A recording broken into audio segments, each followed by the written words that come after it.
Lapira, CEO of the Melanoma Research Foundation. Thank you all for joining us today. We are very excited to be wrapping up our April series of Ask the Expert, which has been sponsored by Castle Biosciences. Each Tuesday during the month of April, we covered a variety of topics to help educate and empower the melanoma community. And today we will be discussing the Lifetime Melanoma Clinic for high-risk patients. If you missed last week's session, we featured Dr. Shannon Trotter. But if you missed any of the sessions during the month of April, we encourage you to visit our website, which is melanoma.org, and really see some of the great features that we've had during the month, or you can visit them on our Facebook page or YouTube channel. The MRF knows that education is critical for patients when making informed decisions about their care. That is why we're really thrilled to bring the Ask the Expert series to our community each month, featuring different topics to help educate. The work of the MRF and the continuance of providing educational resources, such as the Ask the Expert series, would not be possible without our supporters and our partners, and we are grateful for the support that we've received throughout the year from Castle Biosciences, and in particular for their sponsorship of this series. So on behalf of all the MRF advocates, patients, and caregivers and supporters, we thank you for joining us today and bringing our community together. A word about our sponsor. Castle Biosciences is an innovator in diagnostic and prognostic tests for dermatologic cancers, providing personalized genomic information to improve cancer treatment decisions. They offer tests for patients with cutaneous melanoma, along with cutaneous squamous cell carcinoma, pigmented lesions, and uveal melanoma. This afternoon, we are very thrilled to work with Dr. Stephen Troca, who will be presenting, as I mentioned, on the Lifetime Clinic for high-risk melanoma patients. A word about Dr. Troca. He completed his medical school training at the Medical College of Wisconsin in Milwaukee. Following medical school, he continued with a general surgical residency at LSU Shreveport, where he was chief administrative resident. His surgical oncology fellowship was completed in Santa Monica at the John Wayne Cancer Institute. He currently is the division chief of melanoma of GI malignancies at the Prisma Health upstate in South Carolina. So today, before we hear from Dr. Troca and hear his wonderful presentation, I would just like to do a little bit of housekeeping. We encourage people to use the comment section to ask questions on the Facebook page, and these will all be addressed at the end of the session following the presentation. Again, the information that's presented during today's session is for educational purposes only, and any treatment questions should be directed to your healthcare provider. We encourage everyone to visit the MRF's website, melanoma.org, for resources and up-to-date information. We have many tools that patients can take advantage of, particularly our Ask the Nurse, where patients can connect directly and ask their questions to a melanoma nurse. Now, I'm going to turn it over to Dr. Troca to share more about the Lifetime Clinic for high-risk melanoma patients. Dr. Troca? Thank you so much, and what an incredible opportunity to be able to speak to so many folks, especially in this unusual time and pandemic. And isn't it wonderful that we can actually do this on the internet like this? So kudos to your organization for making this happen. And what I'd like to do is, as the introduction said, I've been practicing melanoma for well over 20 years. And probably one of the more vexing conversations that comes up is you come in, you have a melanoma, you meet a surgeon, you meet a surgical oncologist, and they do surgery for you, whether they do just the wide excision component or they do the wide excision and a sentinel node biopsy. And you get information back from them on your post-op visit, and they say everything is great. Your margins are clear, there's no residual tumor, and your lymph node is negative. That sounds incredible, and it is. It really is incredible. However, we've always understood that that really didn't always tell all of the story. And so we've all, in the world of cancer, have always tried to figure out, are there other adjuncts? Are there other things we can evaluate or see to help us guide how to follow patients that might be at higher risk than what we'd expect by our more traditional methods? So that brings up this whole concept of a lifetime clinic. Most folks that I would see in the past who had melanoma and I removed it and margins were clear or lymph nodes were negative, I generally would give them that wonderful news and then have them return to their dermatologist, since their dermatologist is a critical feature in their sort of overall lifetime skin care. But I wouldn't necessarily follow them anymore. And we always recognize, as I was alluding to earlier, that some patients were higher risk, even though in our most general way of looking at things, they seem like they would do great. And yet they might or did or could develop a recurrence. So that's where we started looking into what are other tests, what are other methods by which we could get a better glimpse at what somebody's risk profile is. And that brings us to this concept of the 31 gene expression profile assay. So can I have the next slide, please? So, before I delve really too much into that, and I know many of you who have followed this series have gotten a really good, almost mini medical school experience learning about the gene expression profile and how it works, why it's done, and how it relates to the prognosis of folks. I'm going to kind of go a little beyond that and go back to more the human side of things, right? I need that information, but the human side is, what do I do with you? How do I physically take care of you? And that is this concept of a lifetime clinic. So what is it?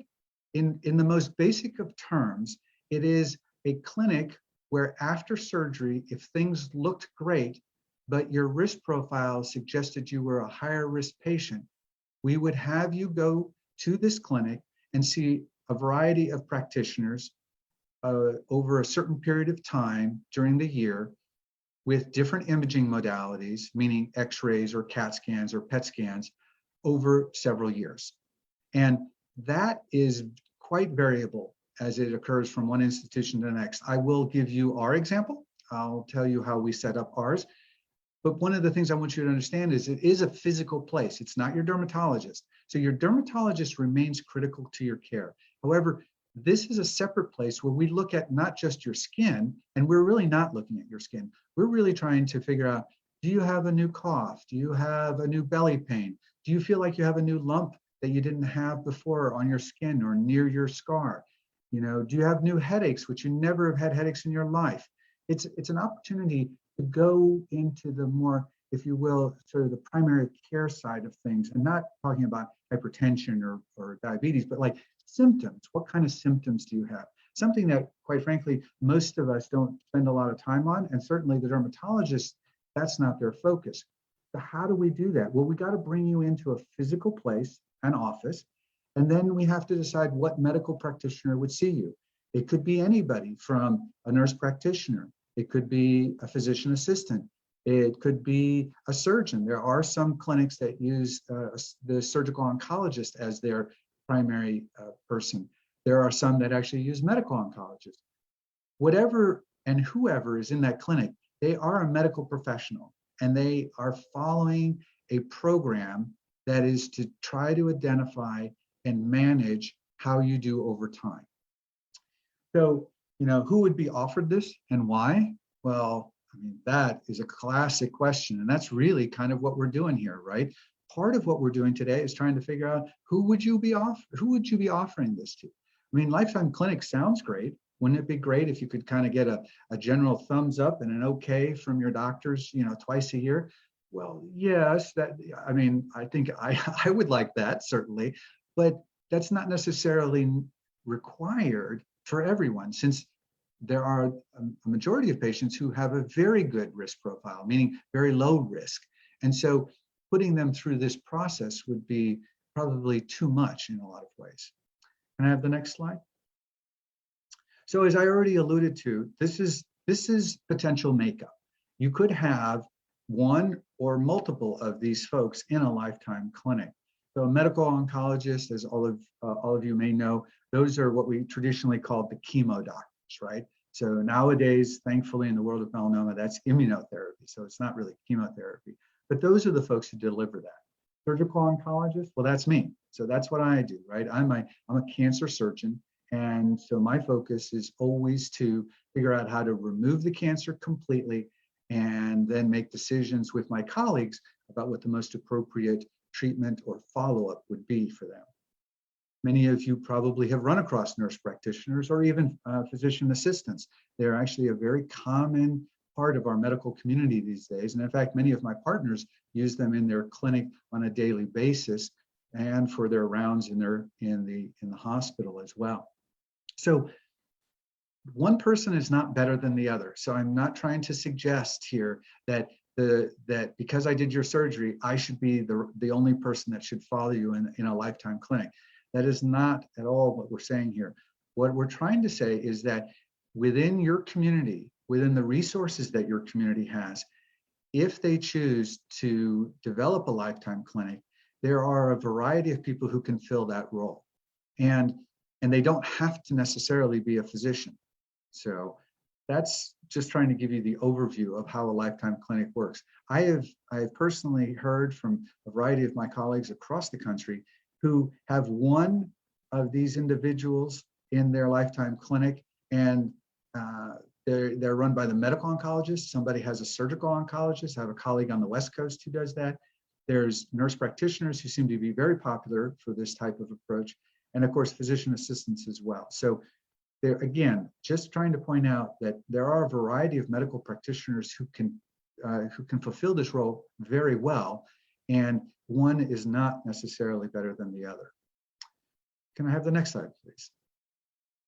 So, I began this by saying, in a lot of ways, melanoma is one of those things where we've done surgery and we've looked at the pathology of the surgery. So that you take that specimen out of a person, you take that piece of skin and those lymph nodes out, and you send it to a lab, and the lab looks at it and they go, yeah, this looks great.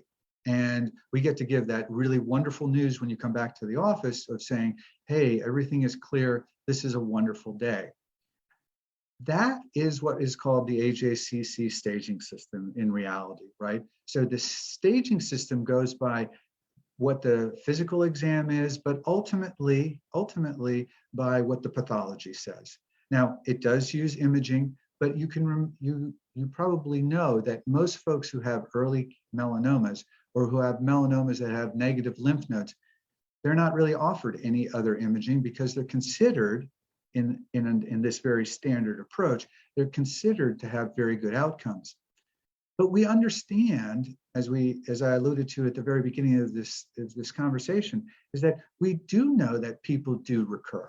And even though when they have the absolutely, what we think of as the best result, they have the negative lymph node, they have the wide excision that has no residual tumor. And yet there's this subset of patients who have a recurrence. And I think all of us in the medical world, in the cancer world, are frustrated by that. We're always trying to look for what other additional tests, what other additional tools could we use to potentially help us understand who to focus on. Because I can't focus on everybody, and it wouldn't be prudent to focus on everybody. But there are clearly people that if we could identify them, then we could start talking about the lifetime clinic concept. So risk of recurrence. And again, I'm not trying to, to speak down to the crowd. I know you're all very well educated, and particularly if you followed this series, you probably know as much as some of my medical students do about melanoma. However, I just want to point out that risk of recurrence means something coming back, right? That doesn't mean a new melanoma. So a new skin melanoma, what we call a primary melanoma, is a different concept here. Okay, this concept, what I'm talking about, is that the melanoma you had, for whatever reason, came back, whether that's in the skin nearby, whether that's in the lymph nodes that are near there, or whether it's in a distant location, say in the lungs or in the liver. So risk is defined as a local risk where we cut it, a regional risk, which I left out here, but that would be the lymph node area close to where we cut it out, and then distant, or what we call metastatic disease, which would be in other locations. As I mentioned, the lung or the liver, for example. So getting back to this question, is there information that can help? Next slide, please. So you've heard about Castle. You've heard about how Castle does a risk stratification based on putting patients into what they call a class 1 or a class 2. They subdivide those into 1As and 1Bs and 2As and 2Bs. And we recognize that depending on what class you are, and that class, by the way, is determined by the test that they perform, right? Which is the 31 gene expression profiling analysis, And that test looks at these genes and their expression in your personal melanoma, in the melanoma that was removed from you, okay? So looking at your melanoma and what the 31 genes look like, they can classify you by their algorithm into somebody who has what we would consider a low risk, a class 1, or a higher risk, a class 2. So let me put that in a context for you, okay? And this is where I find this is incredibly, it's incredibly helpful in giving me insight to something that I don't have another way of looking at. So using this analysis, as I said, we divide them into low and high risk, okay? And I'll give you an example of a patient that I took care of probably a month ago, maybe 6 weeks ago. In that patient, what I had was a 0.8 millimeter melanoma. So that 0.8 millimeter melanoma, as many of you know, is less than 1 millimeter. And in that category, you also realize that that's a fairly low risk, or what we traditionally think of as a low risk category. We know that if you go from 0.76 to 1, there's a discussion about doing a sentinel node. But again, it's really based on the path report. What does the ulceration look like? What does the mitotic figures look like? And all these are words that I'm sure you've heard of. However, one of the things you got to understand is that that is still what we call a gross assessment. Gross meaning by the microscope.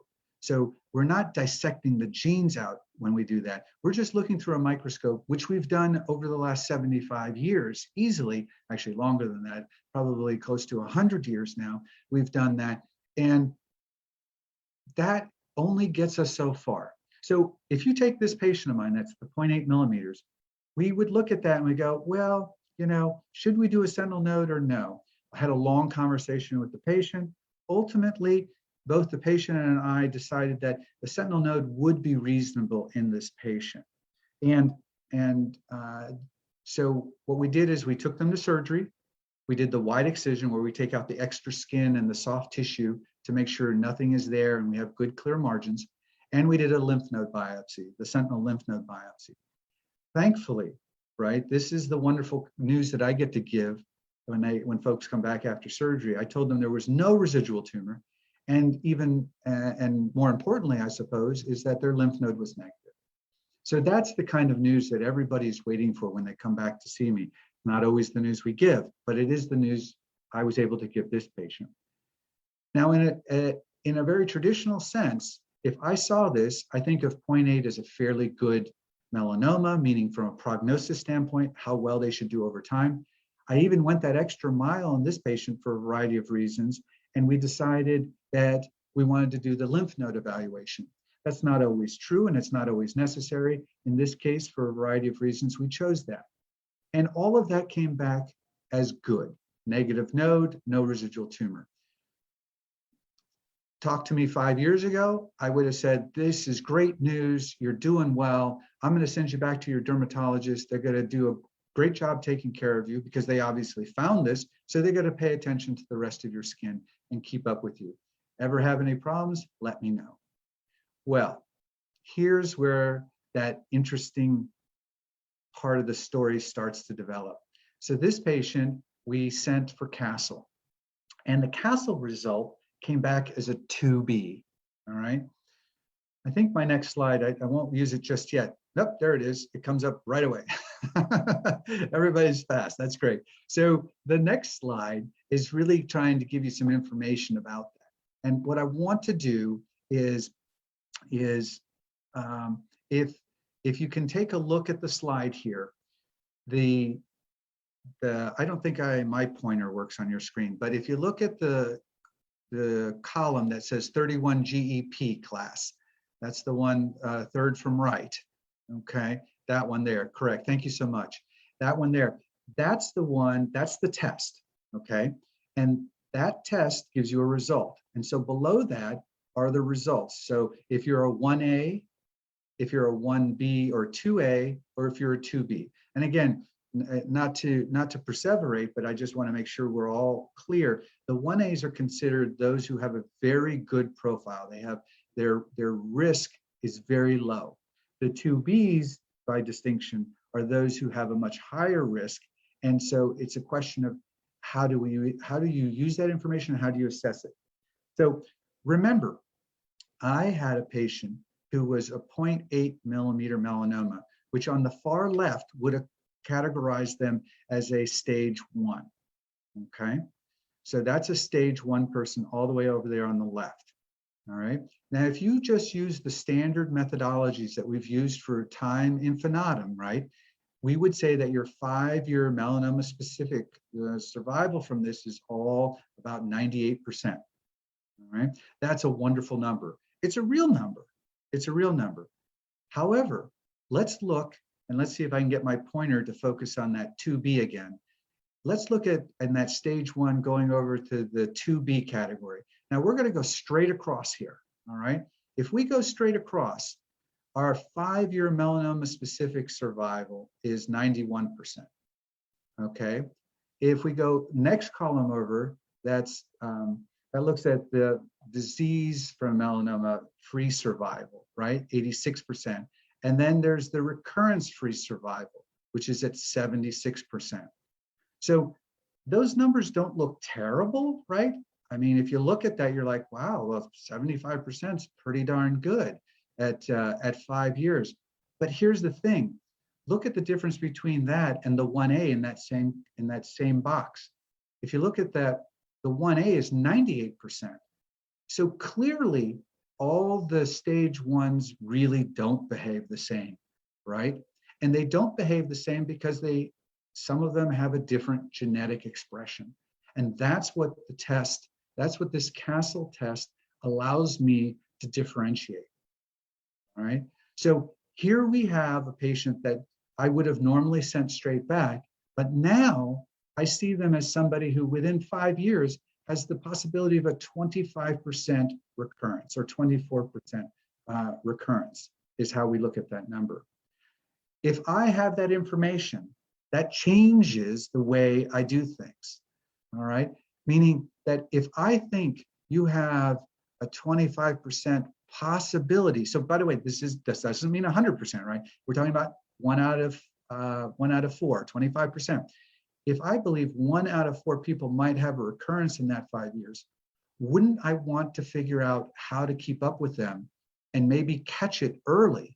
And so that is the power of adding this test when appropriate to the patients we're managing with melanoma, and then deciding, do they go into a lifetime clinic?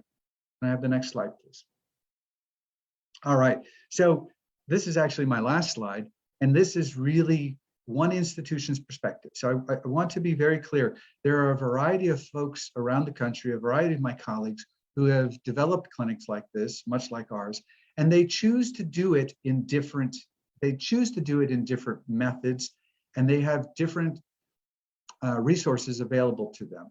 However, at least so that you can have you can have a little foothold of at least how one institution does it. Let me explain to you how that patient I just presented to you, that 0.8 millimeter melanoma, negative excision, negative lymph node, but their Castle came back as a 2B, how that person is going to show up in my lifetime clinic now, because that is somebody who I would offer it to.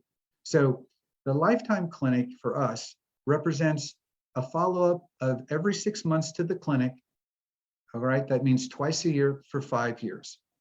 Now, at the initiation of that, in other words, coming into that clinic, our choice is that we really want to get a good look at you for your baseline. That means getting a look at you from sort of stem to stern to make sure that there's no other things going on that we didn't see or that we didn't recognize. And along those lines, we would normally never do a CAT scan on somebody who had a wide excision and was node negative unless we were concerned about other features. But this 2B category gets me in the lifetime clinic and gets me going and saying, how do I get a baseline? Because it's important. The only thing that helps is if you have a study to compare to in 6 months or a year. So we get that CT scan, we look at it, and very likely it will be negative. The majority of them that we get are negative, actually. 6 months after that scan, you come back, meet your physician, your provider, and what they do is they will then talk with you, examine you, and focus on any particular concerns or symptoms that you may have. They may choose to initiate another X-ray or another study or another exam based on whatever symptoms you have. But if you have none, then we say, this is wonderful. Keep in touch if you have any concerns. We'll see you in 6 months. At 6 months, that would be our yearly mark. And so in our particular approach, we do a yearly CAT scan as a way to monitor the parts of your body that you really can't feel or see, right? Your lungs, your abdomen, your liver, your bowels, and your mesentery, et cetera. Things that are just physically impossible to evaluate. I already alluded to the fact that we're very conscious of new symptoms. Now, if you just had a cold and you're getting over a cold, we're very reasonable about these things. It's a relationship. You and I, or you and the provider, have a conversation and go, it's just my seasonal allergies. I'm here in South Carolina, and the pollen is killing us right now. It's just everywhere. Between that and my car going from black to yellow from the pollen, I can't find it half the time in the parking lot. But the thing is that we try to put a context to that, and the only way you can have that context is if you have a relationship and you have a process. I just want to close this concept with you all, and that is to say that, I have patients often say, gosh, can't I just see you? Can't I just follow up with you? You did such a great job, which it's always wonderful to hear that. However, what I always try to remind them is that I'm a specialist and the dermatologist is a specialist. And the dermatologist, and I'm no dermatologist, so the dermatologists have tremendous training. They have wonderful tools at their disposal to make assessments and things that I just don't do or see or process. And so they are an important person to keep in your healthcare corner. So if you are somebody who winds up being a candidate for a lifetime clinic, that's a good thing, because it means we've now identified you as somebody that we should maybe pay a little bit more attention to. In addition to that, we want you to maintain your relationship with your dermatologist. I hope that's been helpful. This is all sort of new information for a lot of folks. There are a variety of different sort of survivorship clinics that exist. And Lifetime Clinic is our particular name, but there are different names that folks use.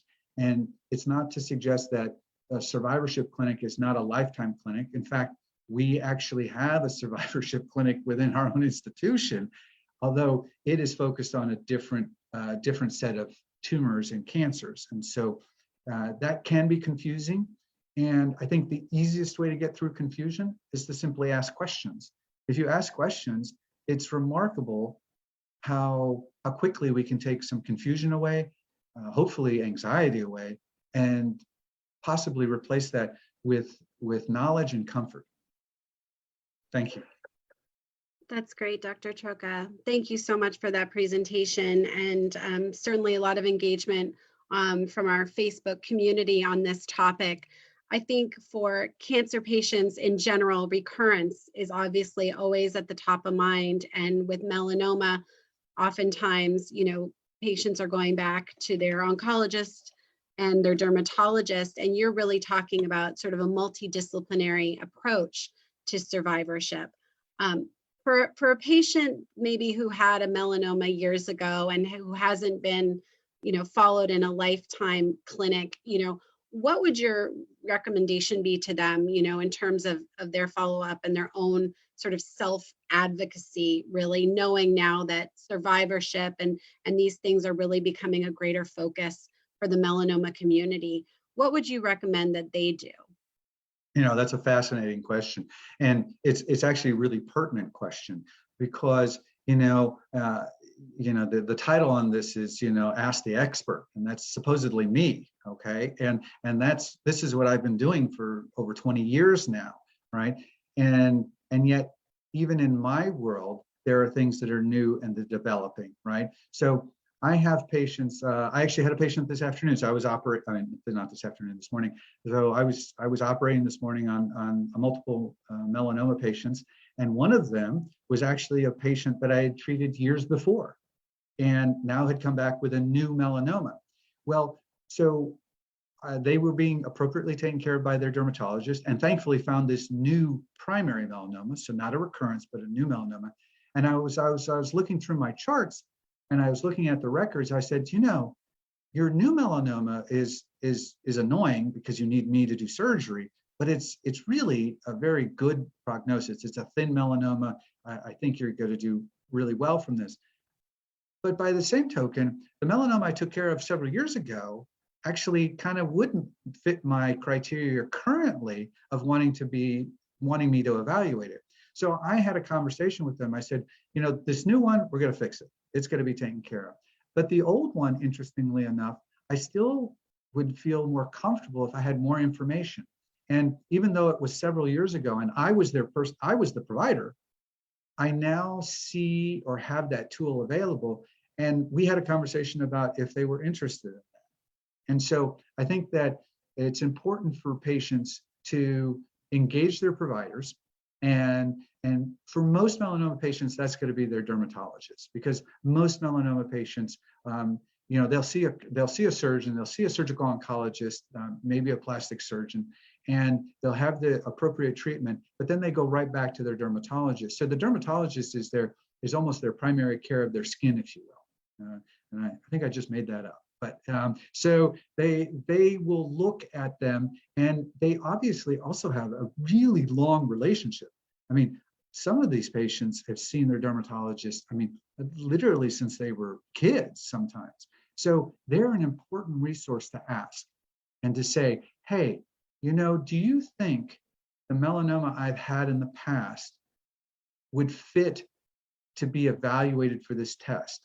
And if it does, would it be worthwhile doing, and then deciding if that would change how you would think about me? I think that's very important.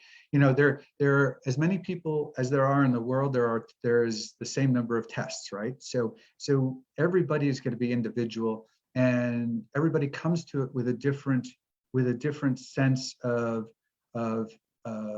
either fear or concern or just being inquisitive. Some people are just plain inquisitive. They're not really bothered by anything. They just want information. And so I think that's where you go. You go to the person who is your primary person in that regard.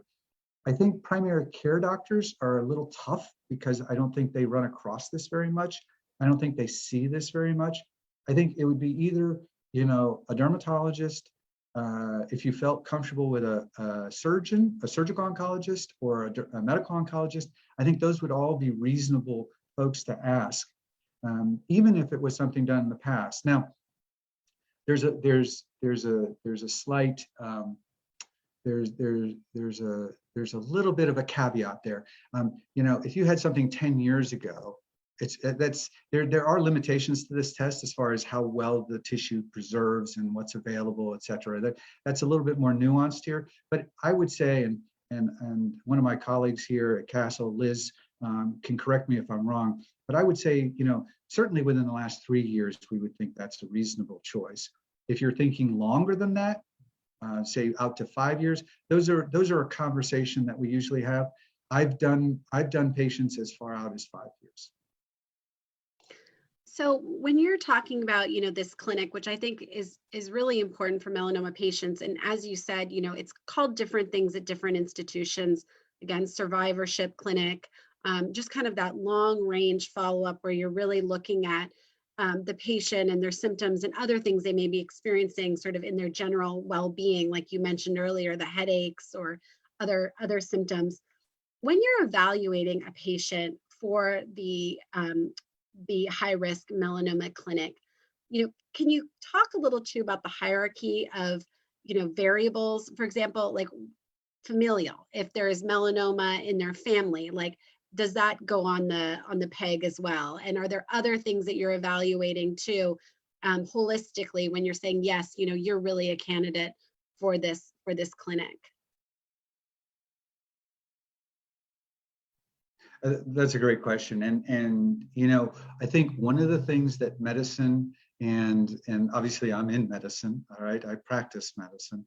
I think one of the things in medicine that we have gotten, I think that something that the community, so for example, the Melanoma Research Foundation, such as your own organization, one of the things that they have been very helpful in, at least I think very helpful in, is giving us an insight to the patient side of things. When you have a relationship with a patient, it doesn't matter. It really doesn't matter how long you've gotten to know them. There's always the sort of the doctor and the patient component. And patients, I can't tell you how many times I walk out of the clinic room after having seen a patient, feeling like I had a really great conversation, and my nurse walks in and they tell her something totally different. And they say, "I was really worried about this. I'm really scared about this." And I was like, "But I just gave them really great news. What are they scared about?" And so I think that you're absolutely right. One of the things that is important for us to sort of is important for us to judge is to have that kind of a conversation with folks. Are there things that you are concerned about? Are there familial issues? Is there cancer in your family? As you pointed out, melanoma in your family specifically. The actual genetic syndrome of melanoma is pretty uncommon as a familial trait. They're not very common, but that doesn't change the fact that we have patients who will say, well, 3 of my siblings have all had melanoma. And so, am I just a robot? Do I just take a piece of information and go, your pathology from surgery is negative and your castle looks great, I guess we're done, right? No, I mean, I think that would really do a disservice to the relationship that you're supposed to have in medicine, right? And hopefully I'm not looking at the computer when I'm typing things in the clinic. Hopefully my computer's closed and I'm talking to them, because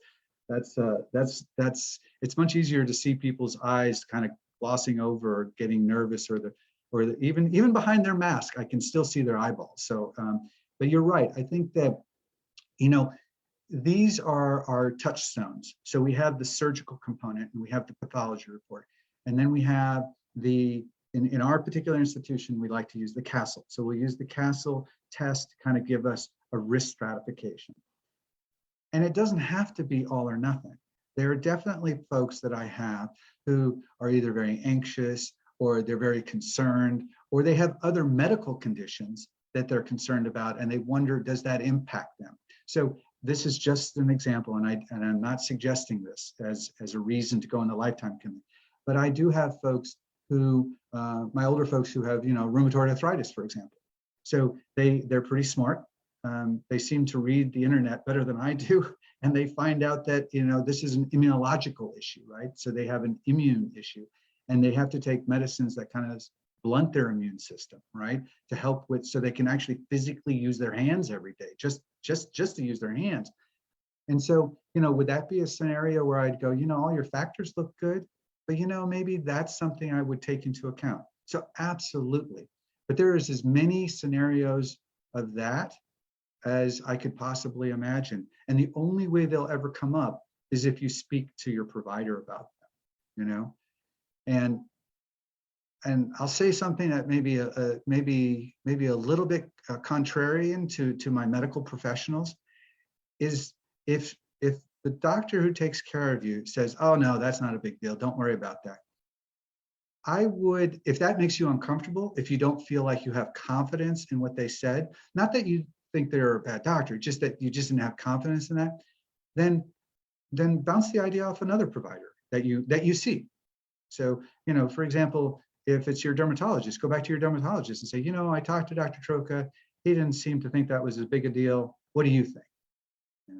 So, but as you pointed out, conversation is so important. And we've lost some of that art because we've gotten so good at all the pieces. We kind of look at all the pieces and build a nice little tree of like how we're going to take care of you.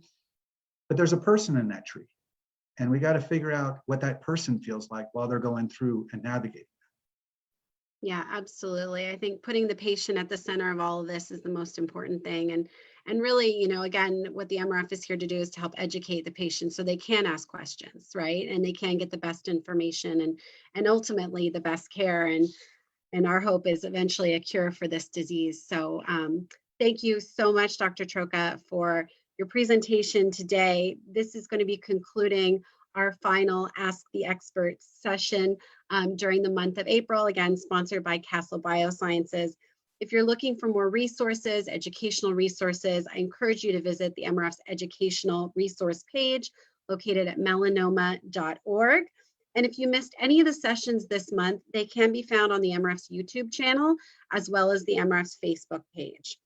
We will be sending out a survey to our community in the coming months. We encourage patients and caregivers to really participate in science and lend their voice and lend their opinion to help advance care and treatment options for melanoma patients. We send out a lot of surveys here at the MRF, and again, that is really to build more resources for our patient community. Again, I would like to thank our sponsor of our April series, Castle Biosciences. I would like to thank Dr. Troca, Dr. Trotter, Dr. Moody, and Dr. Jarrell, who all presented during the month of April, as well as our wonderful patient advocate who also shared his story earlier this month. We are grateful for your expertise and your time and for assisting the MRF in bringing more education and awareness to the melanoma community. We look forward to seeing you again next time. Thanks again.